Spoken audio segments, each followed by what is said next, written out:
Well, everybody's prepared for Fastlane. Everybody's waiting for this long-awaited 2-week pay-per-view with very little build-up. Everybody is. Everybody's so anticipated for a pay-per-view. After the Elimination Chamber, one of the biggest stipulation matches, pay-per-views of the year, we obviously need Fastlane to build up, right? I hope everybody's nodding that's watching this video. Because as soon as I bring up and sum up what's going on Monday Night Raw, then the review for SmackDown, I'm about to have no other responses. Because, okay, this Raw was a bit better than just a majority of what happened last week. That was just the best saving part. Was just Batista with that surprise that happened back on Raw for Ric Flair's birthday. That was the best part of Raw. And then he just comes up on the Titantron on Instagram, $1 million, a fucking actor that is popular for the most popular actor on the MCU for playing Drax, for the Guardians of the Galaxy. And he comes up saying, "We'll do this on my terms, because I hate Philly." What kind of shit is that? But still, let's just start in the opening segment and start with Roman Reigns coming up again. Blah, blah, blah. Obviously, he wanted to get involved in what's going on with Seth Rollins.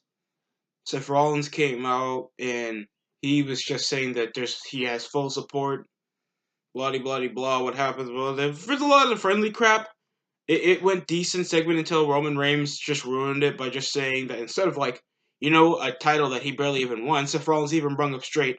He knows how it feels how to lose a title that was and he didn't get pinned for it, like the WWE World Championship. And that segment, no, Roman Reigns just wants a night where he could just be the Shield again. Before what happens at WrestleMania, plus Dean Ambrose. I'll get into a bit of a complaint with Dean Ambrose later, saying that Dean Ambrose has to put their little feud behind him for one night so they can just tag up for the Shield. So yeah, it was a decent segment. Roman Reigns obviously a bit more forgiving after what he just got into with leukemia and stuff like that. Dean Ambrose came out trying to discuss things, and then he got hit with guitar by Elias Sampson. I don't even know why they're feuding, or because of that one time with Elias almost beating Dean Ambrose when he hit him with the dirty deeds. Then the next week, he jobs to him. Elias beats him 1-2-3. I know Dean Ambrose is not getting a contract renewal, and obviously off other fans that he might leave. I already had discussions with friends of mine that, because he has contract renewal, that means he's not going to come back. He needs to renew a contract if he's trying to have a steady future with the WWE. He's obviously not getting built up for any sort of program with anybody. He loses to everyone. He lost to EC3, Elias, Lashley, McIntyre twice. He lost to everybody. And then he loses to Elias, and then you think of bringing the Shield back for what seems like Dean Ambrose's final pay-per-view? And for the rest of the night, they just had several segments involving Roman Reigns, interviews with Dean Ambrose, Seth Rollins trying to set aside differences with Dean Ambrose while he was suffering what looked like a cut or some damage after taking a guitar to the back, even though he was wearing a jacket. I mean, it's good to see Roman Reigns back, and returning him back on Fastlane is going to be good, but with the Shield and stuff like that, you couldn't let him face off against Drew McIntyre, Lashley. Next up was a six-man tag involving the Intercontinental Champion Finn Balor, Braun Strowman, and Kurt Angle, and they lose against Lashley, McIntyre, and Corbin. Why is Corbin associated with these two guys? Two big singles wrestlers that just returned a year ago. I'm just saying, this is unnecessary as hell.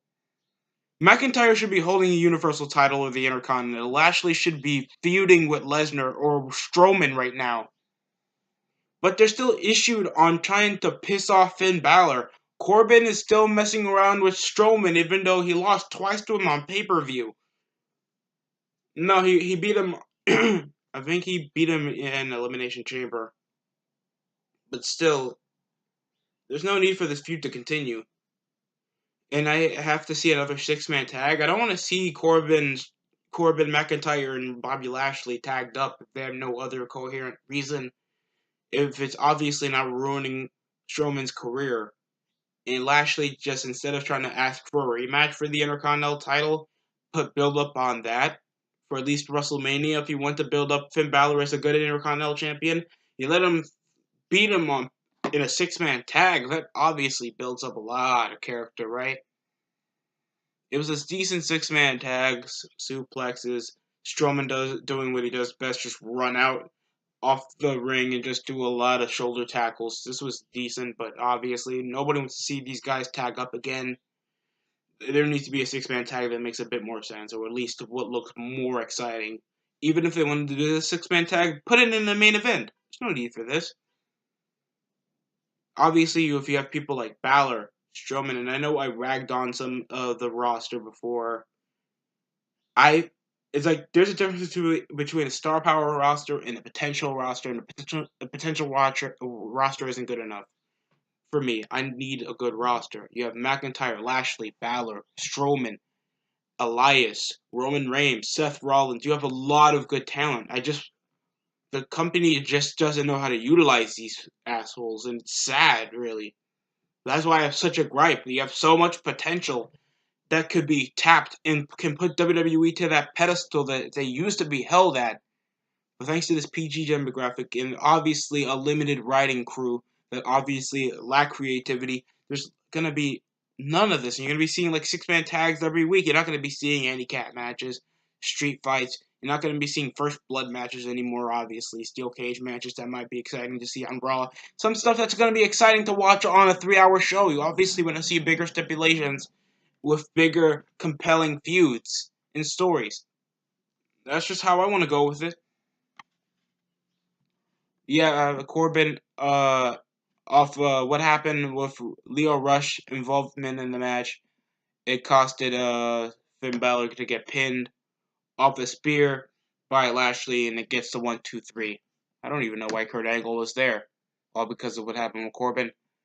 And then Ruby Riott. I did complaints with this with multiple Raw pay-per-views multiple pay-per-views and multiple Raw episodes. Get rid of Ruby. It's obviously not. She's not working. She's not working for this. She's not working. You gave her 2 women title shots and she gets pinned. One she got jobbed out and one she got pinned clean on a Raw. And then you have her continue to wrestle with Natalya and get jobbed out. She's obviously getting jobbed out. The Riot Squad has completely lost meaning. Obviously the weakest link in the women's division. There's no interest. There's no... There was never a part where they're over with the fans or have a spinning lingo that actually makes sure they're they're the Riot Squad. I remember backstage they keep interrupting Elias and crap like that when he's playing the guitar, and these stupid segments where they just acting like 13-year-olds. Well, these are grown women. If they want to actually be called Riot Squad, they should be assaulting other women in the division coming from NXT and such. They should be trying to be the next big thing, and yet Ruby Riott, Sarah Logan, and Liv Morgan continues to get jobbed out on Raw and pay-per-view if they continue doing this crap. And Ruby Riott, there's no interest in her character except she's a bit weird and uses her faction to actually get her a few wins. And then you have her in a 3-match losing streak. This isn't good. No build-up. And we're going into Fastlane after, like, 2 weeks ago was the Elimination Chamber. Like, 2 or 3 weeks ago. It's been so fast that I forgot. I have no idea. I obviously wanted more from this. I'm just saying, guys. I'm getting a bit disappointed. And and if you're telling me right now, because I don't always shit on WWE. I'm a fan for a reason. I watch Raw and SmackDown for a reason, bro. I'm a fan. I love seeing these guys. If you're telling me right now I get to see Roman Reigns, Bobby Lashley, Drew McIntyre finally picking up as what looks like he could be a main event star.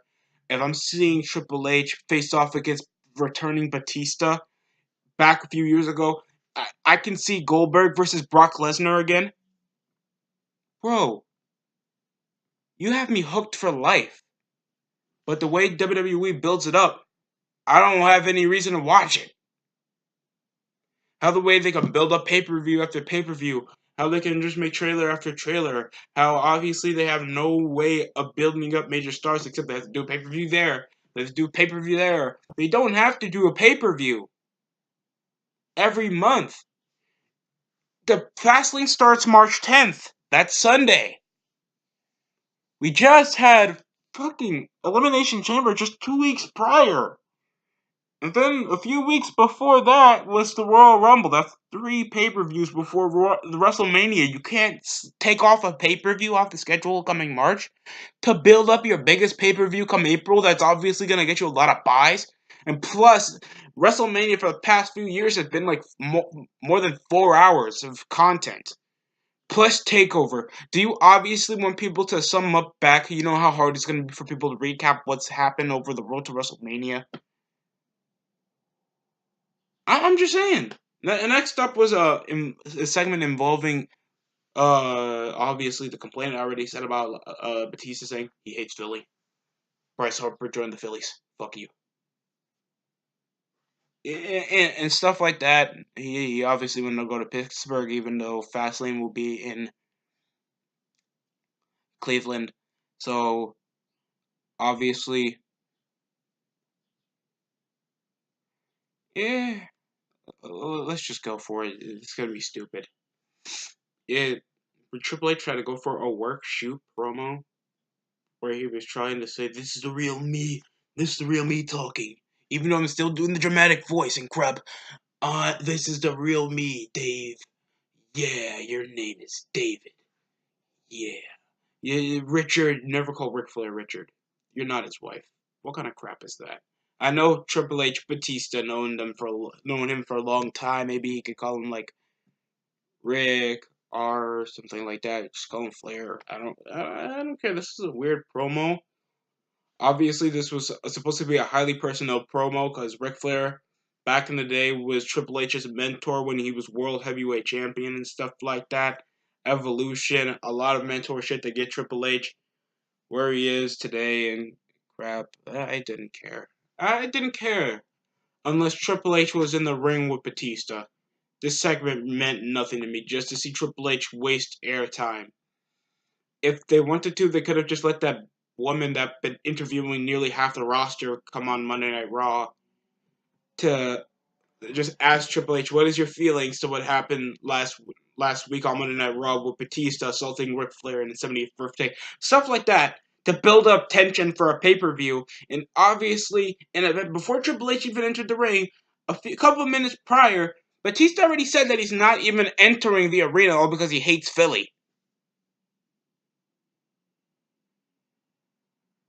Just saying. Made no sense to go into the ring just to address your point. To already millions watching, and a couple thousands on their seats.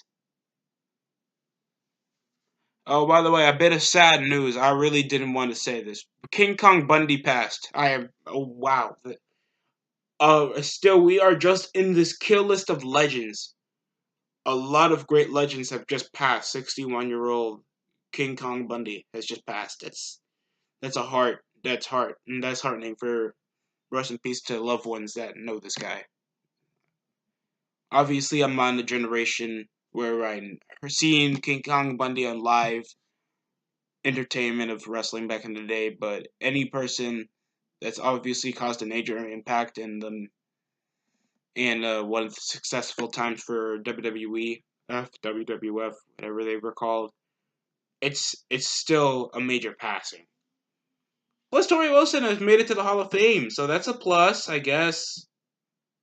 I like Tori Wilson back in the day, even though she got seduced and sexually assaulted off McMahon back in her debut of 2002. A lot of other crap.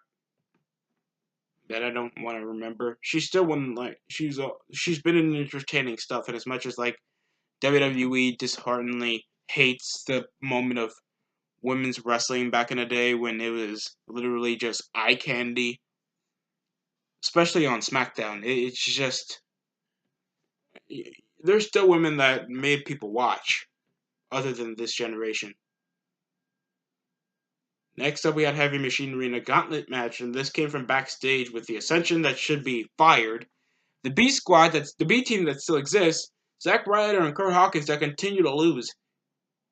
So literally, you had a mountain of jobbers against the up and coming tag team. So you know that was built from. It was just built for failure from the jump. You just wanted them to win. And I'm not gonna say Heavy Machinery ain't bad. They're entertaining. I see if Takeover. I see in a couple of their matches on NXT. They're entertaining guys. It's just that how you want to make Otis and Tucker, the Tucker Knight that has no character, and Otis literally the entertaining crazy wacko. Just have him scream or something. Not like he gets emotional when people make fun of him. These are grown men working for all year, every week for pro wrestling. I'm shocked that you're still crying all because the locker room bad mouths you. Especially a tag division that's been irrelevant. That obviously they should fuse the belts by now, because obviously the tag division isn't getting much that they need. Ricochet and Aleister Black were advertised for having like a title match after a few weeks on Raw, beating the most crappy tag division where I want to see Bobby Roode back as a singles competitor and Chad Gable to feud and tag up with another black guy. So yes, Tucker Knight and Otis won. They have Tucky on his vest.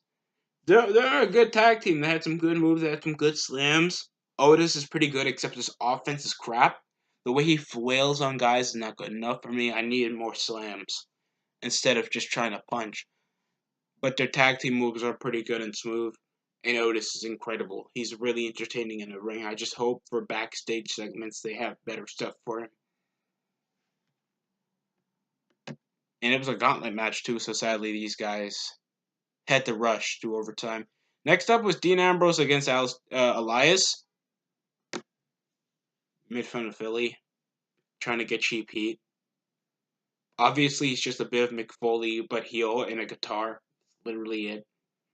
It's every week with Elias. He couldn't just sing when he went to the ring, and then Dean Ambrose comes and assaults him from the back after what happened earlier in the show. So yeah,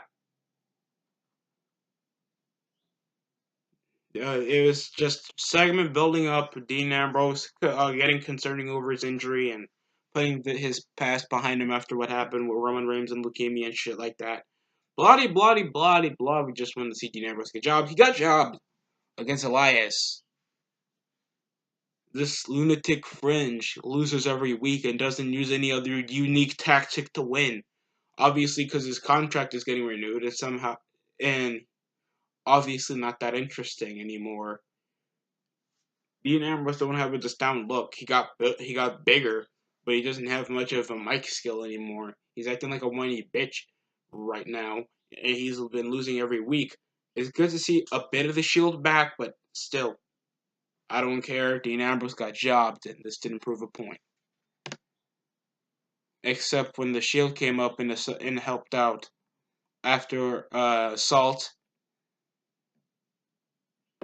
Dean Ambrose, with McIntyre, Corbin, and Lashley again. It built up a 6-man tag for the Shield to face off against these guys. Because they obviously need screen time and there's no authority figure, so they'll make any match they want. And it ended with, of course, the fist thing that the Shield used to do and crap like that. It was a little exciting. It's not that I don't want to see the Shield. It's just the way that they were built up, and two of these guys are main eventers, while Dean Ambrose been a glorified jobber for about like 7 months now. There's no need to build this up. There's no reason. So close to WrestleMania. Next up, we're gonna get Lacey Evans continuing to do her waltz shit. Then we had Nia Jax. We had Tamina versus Bayley, and it was supposed to build up a tag title match. Did they even have a number one contenders? Did they even have a number one contenders to earn their shot? But Nia Jax had to. Nia Jax was beat up by Sasha Banks, and it wasn't even by a high flying move. And then you had Tamina literally squashing down Bayley until Tamina super kicked Bayley to pin her 1-2-3, and they will now have a shot for the women's tag titles in their first title defense. So good for the women's division. And wow, how disinteresting are Sasha Banks and Bayley? Just wow. I mean, you have one that hugs and one that proclaims she's the boss, and she's not the boss of anything. She's not even the boss of the women's division. She's not even a major face of the women's division. It's either Charlotte, Becky Lynch now, and Ronda Rousey. There's nothing for her, and now she's attacked. That's a mid-card title. Sasha, I hope you understand that. You don't even have a faction with you, and you still call yourself a boss. I don't get it. And just for Bayley to get pinned by Tamina. Wow. Didn't have a moment of bliss tonight, but we did have some special guests from the SNL crew. And a guy that didn't grow up much with SNL, because obviously there's a lot of more funny stuff that I watched in my day. I'm obviously not bothering myself. Plus, I heard SNL was shit now than it was like back in the day, 20 years ago. Bloody, bloody, blah. You had two of these guys come out just backstage segment after backstage segment, making fun of the current wrestlers. EC3 didn't compete tonight, but he was still in wrestling gear just to show his abs and crap like that.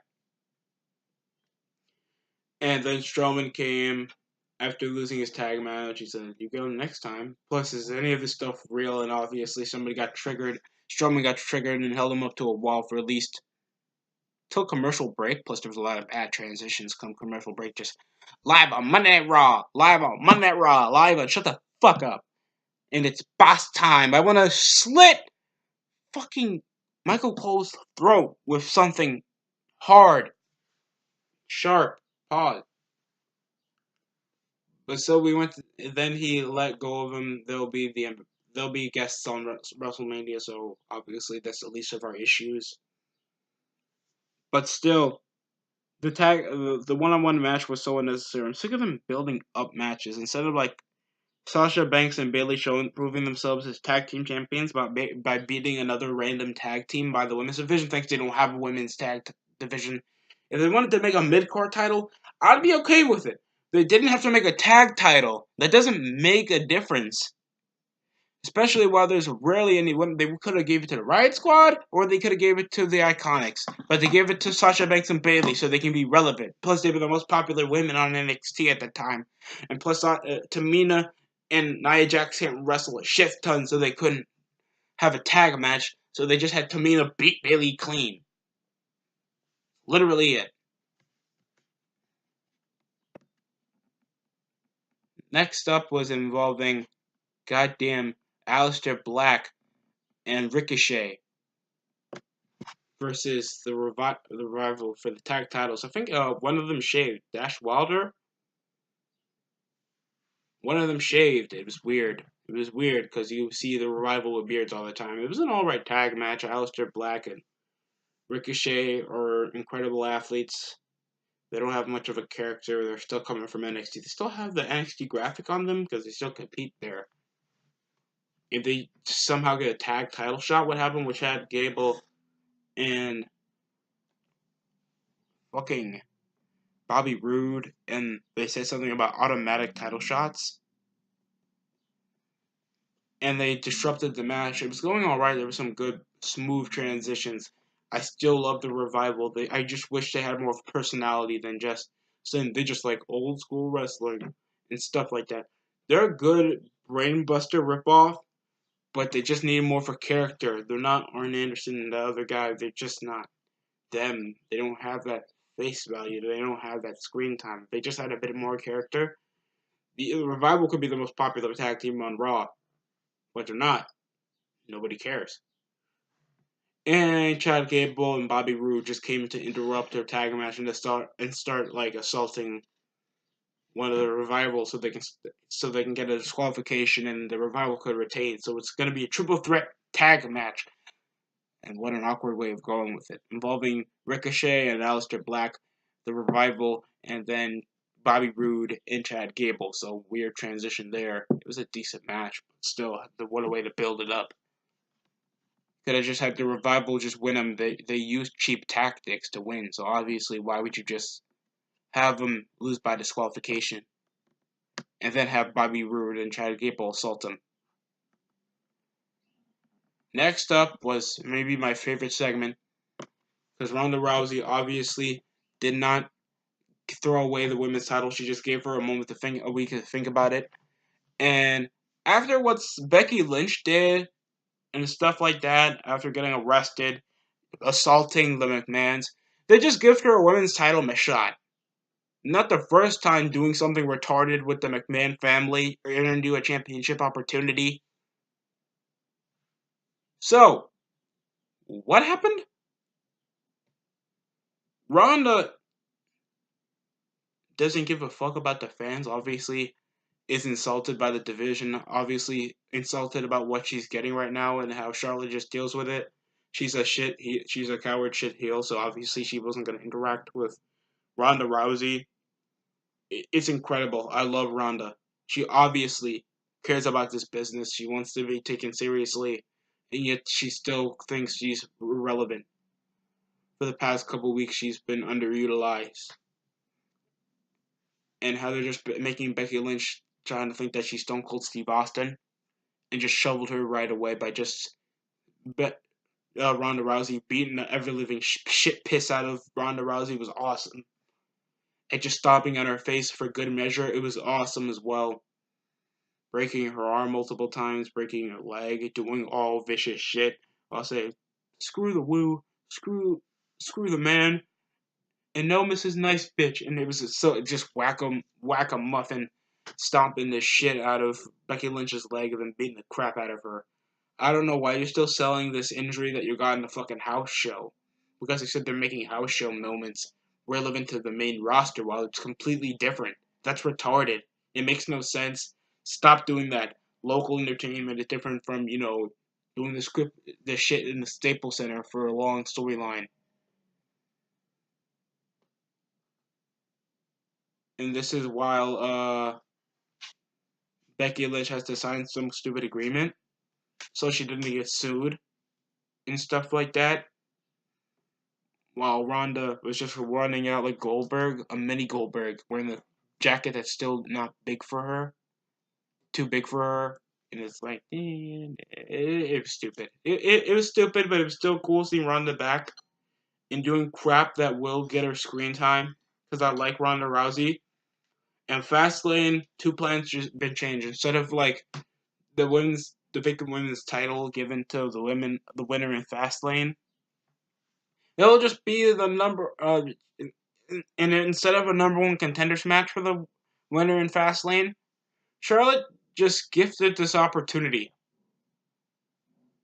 because Becky Lynch was injured, and then what happened with the SmackDown Women's Championship? We forgot these two women are on SmackDown, but they both fucking suck. So let's give them a Raw. Thanks, they're the most popular women, and Sasha Banks and Bayley sucks, and Nia Jax sucks, and Alexa Bliss just came back from injury.